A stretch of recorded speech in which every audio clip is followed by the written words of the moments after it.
Добрый вечер, с вами еженедельная программа «На страже», в студии Надежда Акимова, и сегодня в выпуске. Обвиняемый в убийстве 3 человек предстанет перед судом. Судебные приставы усилили работу по защите прав физических лиц от недобросовестных взыскателей.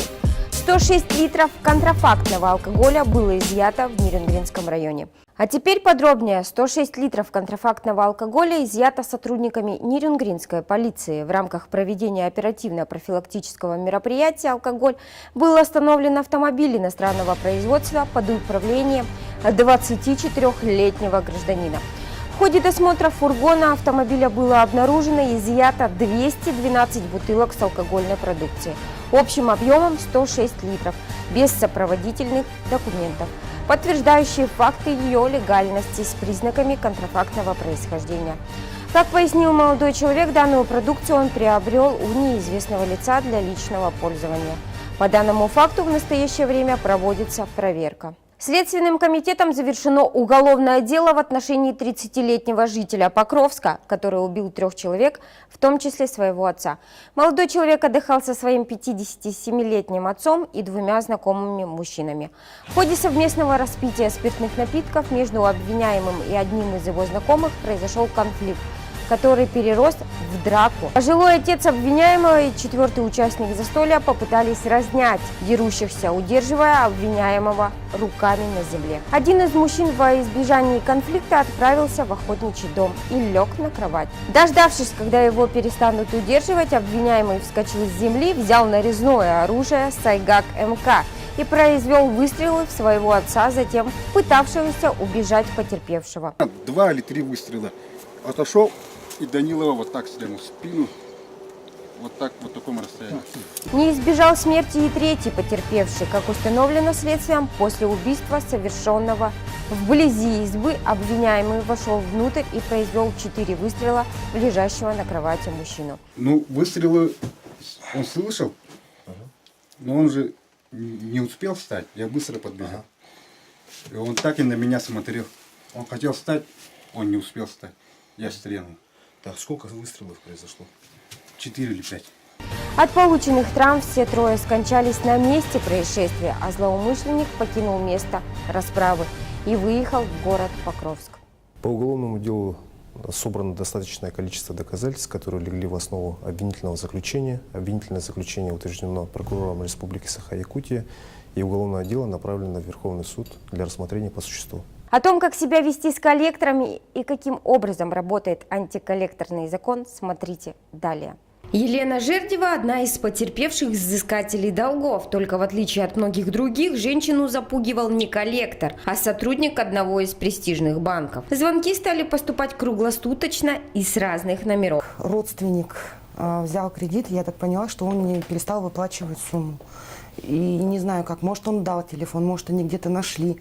Начали названивать мне на телефон и угрожать сначала порчей кредитной истории, а потом уже непосредственно коллекторами, и что коллекторы будут заниматься мной и моей семьей. Период телефонного терроризма совпал с больничным женщины. Она находилась на амбулаторном лечении после операции. Сотрудник банка настойчиво звонил и угрожал потерпевшей, применял психологическое давление. Пытался заставить разыскать должника или заплатить самой его задолженность.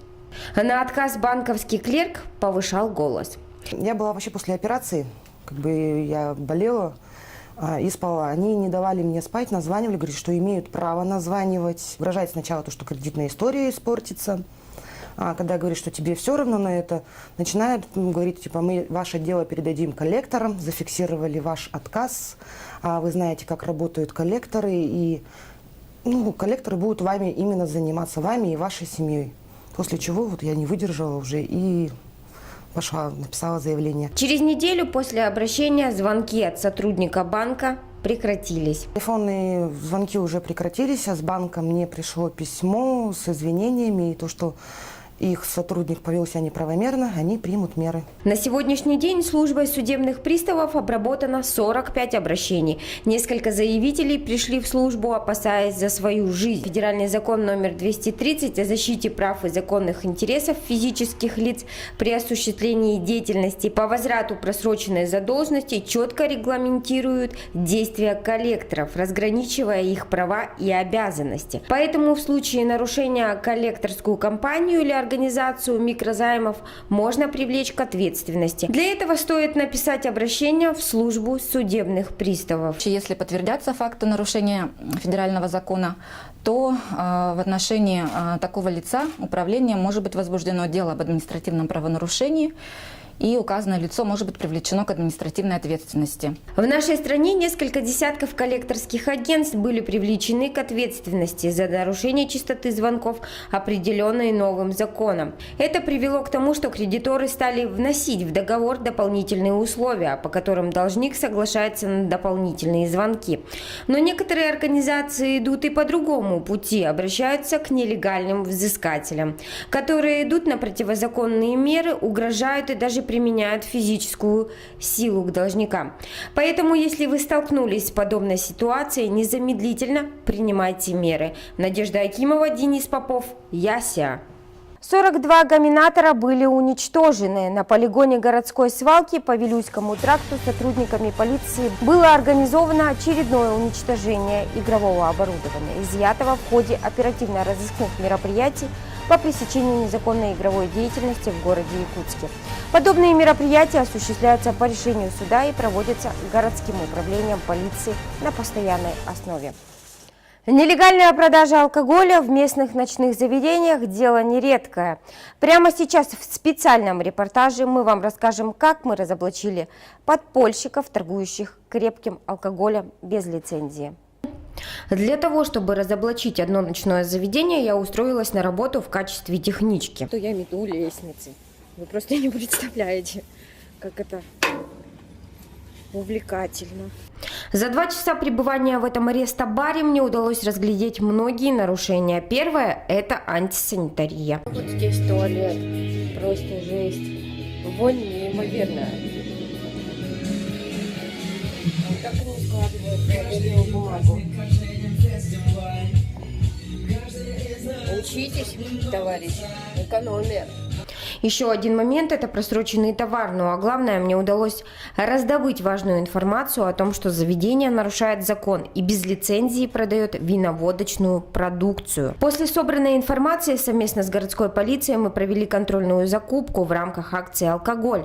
Тайному покупателю продали 100 грамм коньяка. Также во время оперативных мероприятий была обнаружена виноводочная продукция в количестве 18,5 литров. Документы на алкоголь есть?